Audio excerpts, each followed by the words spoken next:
Welcome back to our last video, the 10th and final question in our 10 question series on your DIY, your do-it-yourself bestseller program.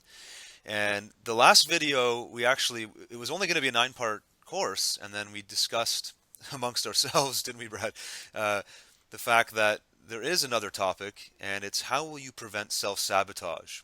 And it really comes down to mindset here because we see this all the time. Both Brad and I work as coaches, and we consult with a lot of people, and we're very, I would consider Brad, you and I, to be very productive people. We don't really have a lot of time to procrastinate. We've been able to overcome a lot of these things, but a lot of people we work with haven't, and people do sabotage themselves. They do get 90% into a project and then quit or don't finish or somehow get busy doing something else instead of the thing that's most important, and that's finishing a book. So why don't we talk about some of the things that you did personally? I know some of the things you did specifically with your launch date and working with affiliates worked very well. Let's talk about your examples first, and then maybe go into a bit more of a mindset discussion here as well. How did you prevent sabotage, or were you never even concerned about that? Um, I wasn't really concerned about it because, like you said, you and I have kind of been through this with digital products in the past, where, um, excuse me, I'm past the self-sabotage phase, but I do believe that it's, um, you know what, I shouldn't say that because I did kind of along the way, I started books and then didn't finish them because it wasn't right. Okay, at previous So, times, you mean? so yeah, because I didn't take all the other steps that we've discussed, right? Gotcha. So if I had followed everything to the letter that we had discussed, then I wouldn't have self-sabotaged. The first book I think was going to be called Global Conversation or some other crap. I can't even remember now. It was just so bad.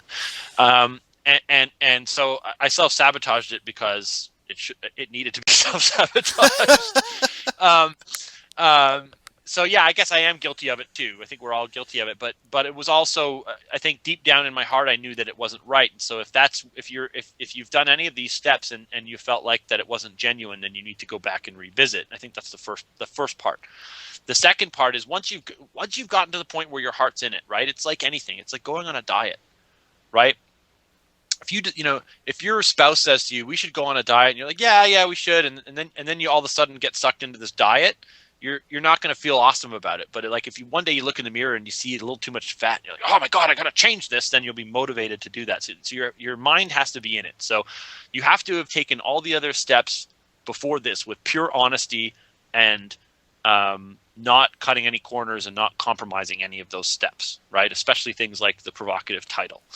This is the kind of stuff that can make or break your book launch. So that stuff's important first. Your heart has to be in the game, or none of this other stuff's going to matter. But then you need to start publicly committing to the book launch date, even if it's not finished. I actually didn't. My book was done. It wasn't edited, but it was done. My work was done when I started talking about launch dates,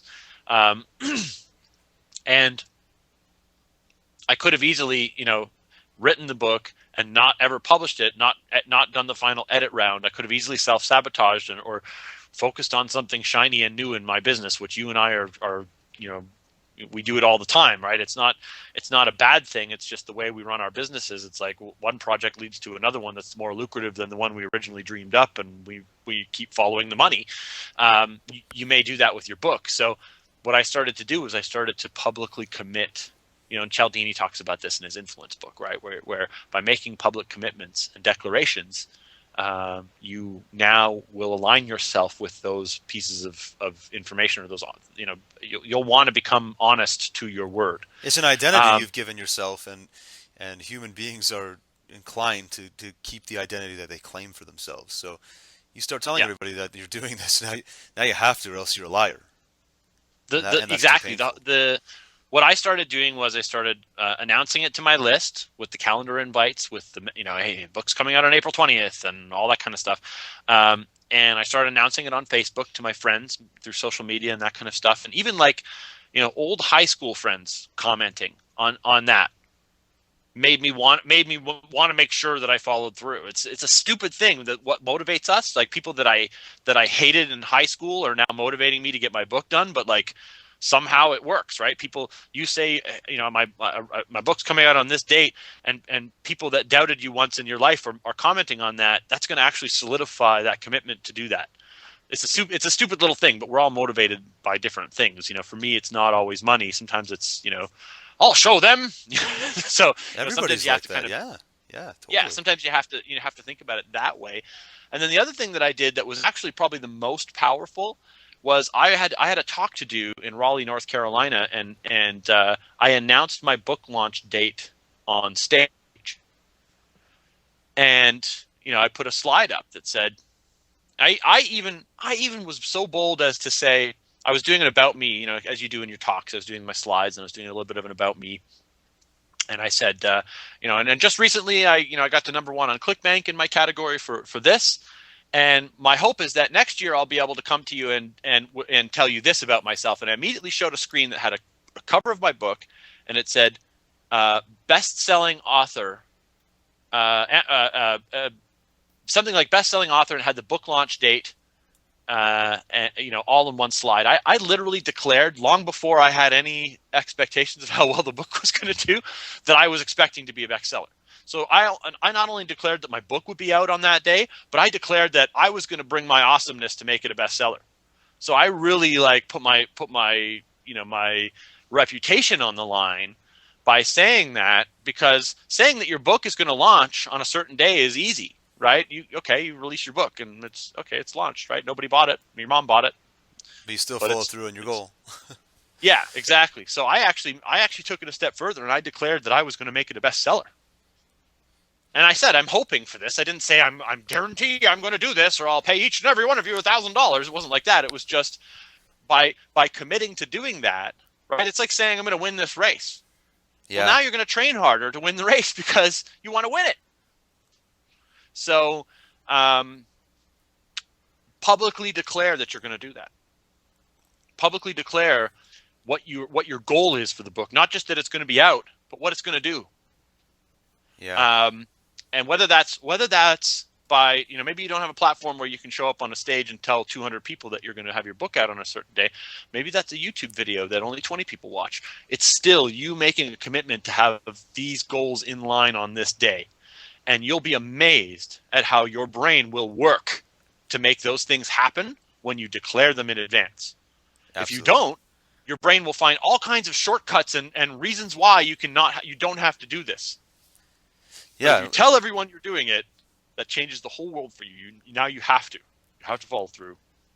Yeah, the question for this chapter is how to prevent self-sabotage. Literally what you're doing here is you're making it impossible by deliberately putting yourself into an environment where you're just going to follow through. And this I'm going to suffer embarrassment and ridicule if I don't follow through. and that's a great test to how badly you want this thing to succeed.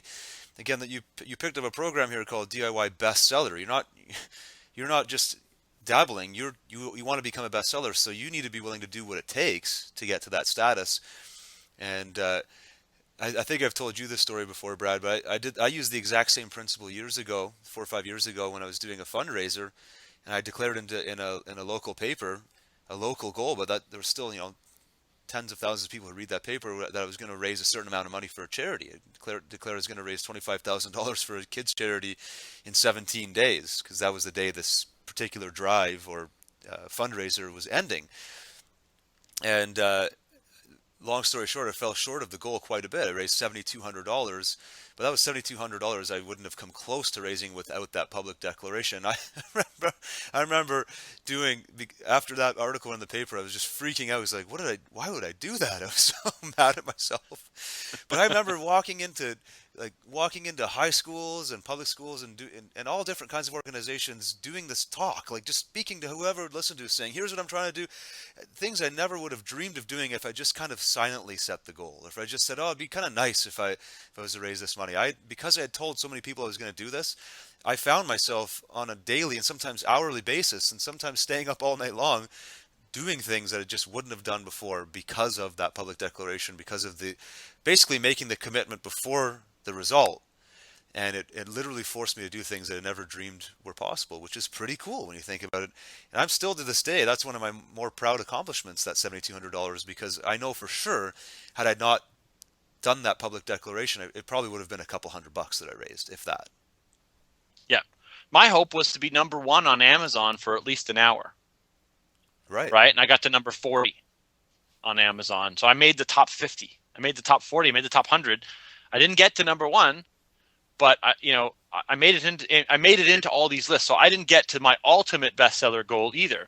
And I don't mean I made it to number one in all my categories. I made it to number 40 Amazon overall, Yeah. all products on Amazon. So that's a pretty good number to get to, but it's shy of the number one spot that I had hoped for. I actually thought my book would be above 50 Shades of Grey for an hour, I thought I could. And actually, if I had managed to force all my sales into the first hour, that may have happened for that hour, but people don't always buy in the hour that you expect them to. So, Yeah. but I think it's important to understand that without that ingredient of public declaration, it's so important. Without that, like, even if it's just you standing up at your family dinner table and telling your family that you're going to do it, that's powerful, because without that, you will, like, your brain will negotiate with itself along the way and be like, well, I guess, what, we could probably settle for this.